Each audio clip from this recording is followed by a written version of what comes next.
Hey you guys, what's poppin'? What's good? It's your girl Simone, aka the Black Queen, and I'm back here with another YouTube video. If you're new to my channel, make sure you guys like, comment, and subscribe. So in today's video, I'm going to be talking about some trending topics that have been going on in social media for the week. But before we do that, make sure you guys like, comment, and subscribe, like I said, and follow your girl on TikTok, Instagram, and also come check out my store, shopandsaid.com, where I have some of the cutest fashion styles for the holiday season and for every day. As you guys know, if you guys are new to my channel, I've been doing Shop Unsaid since 2016, and this is just my baby. So make sure you guys support. Okay, so let's jump into what's trending for the week. Okay, guys, so the first trending topic of the week is Simon and Portia getting married. First of all, the pictures looked amazing. They literally killed this wedding. She looks gorgeous. However, I'm feeling some type of way as a African American and a Nigerian. I just will never forget being called an African booty scratcher and being bullied. And I kind of just feel like being African is trending right now, which kind of makes me uncomfortable in a lot of spaces. But that's just my personal opinion. I'm happy that she has her wedding. You know, she got her fairy tale. In my personal opinion, I do think she was only with him for the money. But hey, girl, get it how you get it. So that's the first topic. Let's move on to the second one. Okay, guys, so the next topic that was trending this week is Kim Kardashian and Kanye West. So basically, Kanye is supposed to be giving $200,000 to Kim for child support.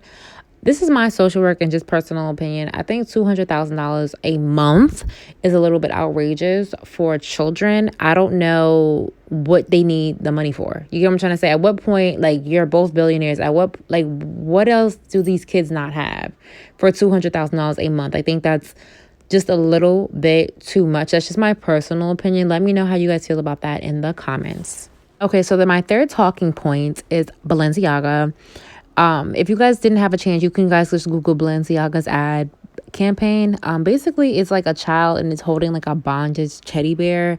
It makes me feel a little bit uncomfortable when I look at it personally, just as a social worker and a consumer. It doesn't make me want to purchase anything from Balenciaga. I don't know how they let that fly or what their marketing team was trying to approve or who's really on their marketing team. But you guys definitely go take a look at that ad and just kind of let me know in the comments how you feel about it, because that personally for me is just a no-go. The next topic that I'm going to touch on is the tragic murder of Shanquella Robinson. This story has literally brought me to tears almost. When I heard about it a couple of weeks ago, it's just really sad how when you trust people, especially your friends or your family, how they can really turn on you. They did not have to do that girl like that. I do not care what she did to them. They did not have to do that girl like that. My thing is this: was it really worth flying to Mexico and hurting that girl the way you did? And the way they were beating on her is they had no remorse. You know, those are animals. Those are not even people anymore in my eyes. Those are just animals. And we can all learn an example of just being very mindful about the company that you keep. And if you're getting a vibe, listen to your conscience. Listen to what your body is telling you, right? Because I'm pretty sure there were some red flags in her friendships that she kind of ignored, and she had to pay with the consequences of her life for dealing with such vicious and disgusting, wicked people.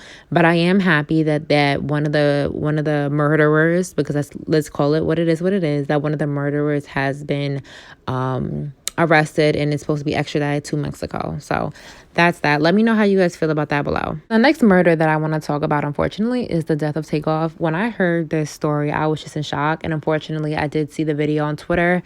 This is just FYI. Please be careful when you're scrolling on Twitter, just because you could be scrolling and seeing things that you just don't want to see. But anywho, just witnessing his murder and just the how the Black community responded to it was just crazy. In my personal opinion, I'm disgusted that grown men could not learn how to have a conversation without guns being drawn over money. And I'm pretty sure even if it was $10,000, that's probably peanuts to Takeoff and Quavo, right? You guys really could not have a conversation, and because of that, somebody lost their life. You have to be kidding me.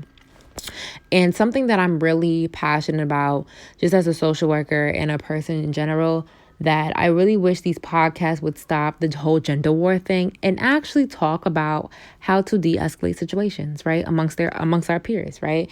How to walk away, right? How to have empathy skills, how to listen to your intuition, right? Things that we would think that would be common sense. Because one thing that I'm seeing and learning about social media, people really attract to negativity, right? And I feel like if the podcasters were stop talking about so many negative things and talk about more positive things and how to problem solve, how to critically think, and give us life skills, right? That our community would be just so much better off. That's just my personal opinion. But it's just so tragic. Like it's disgusting. Like I'm like at a loss for it. So yeah, that's that. Know how you guys feel in the comments about takeoff steps. So the next trending topic that we're talking about is Mayor Adams' new plan to involuntarily hospitalize mentally ill people in NYC.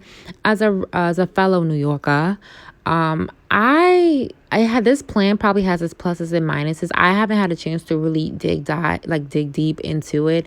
I understand what he is trying to do, because riding the trains is not safe right now. Being in the street is not safe right now. Like, a lot of people do have a lot of mental health issues in New York City. The cost of living is so many factors that kind of role play into why New York City is the way it is. Even though I love my city, it does have its faults.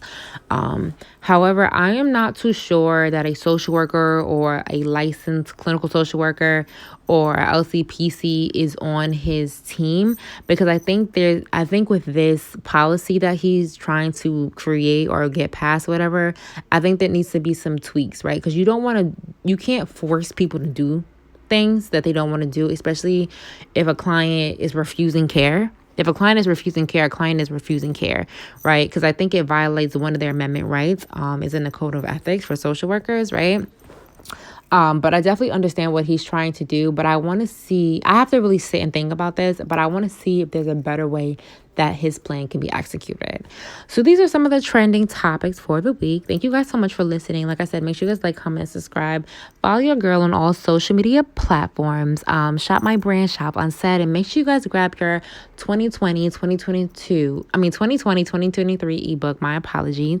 And I will see you guys in the next video. Bye, guys.